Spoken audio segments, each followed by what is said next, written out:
հովիվ եղբայր իր տարածքում աշխատանք է տանում, անդամների հետ լուրջ դնում այդ հարցը։ Հերոստացուցի այդ սերիալների կեղտոտ բաներից զգուշ հեռացեք ընդանաբես։ Ինչպես շատերը մեկ ասում են, մեր տուն տարաբես կա հերոստացուց օգտագործում ենք հոգևոր բաներ։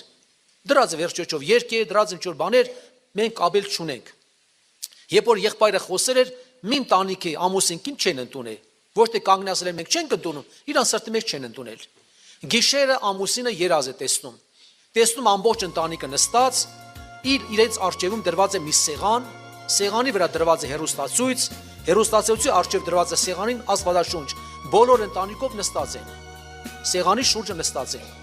Եվ երազի մեջ տեսնում է, որ հերոստացույցը այդ ամբողջ էկրանով դառնում է Պիլասոս։ Լավ գիտեք ինչ բան է Պիլասոս։ Սկզբից աստվածաշունչը քաշեց տարա Պիլասոսը։ Առաջ խոսքն է տանում։ Հետո տեսնում է, որ այնքան ուժեղ է Պիլասոսը, որ իրանց շորերը հանում է իր վրանց վրայից։ Տեսնում է, որ շորերը բոլոր հանվեց, բոլորը մերկ են դառնալու։ Համաձայն եք, մերկ անում են բոլորը։ Այո, ոչ թե միայն խոսքն է տանում, աչքերն է կուրացնում, այլ մերգացնում է։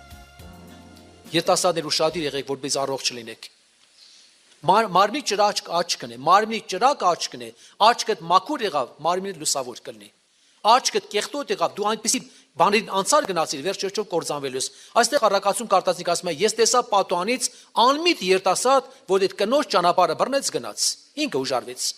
Եվ հետո կարդում ենք, որ գրված է գնաց մավան շտեմարաները։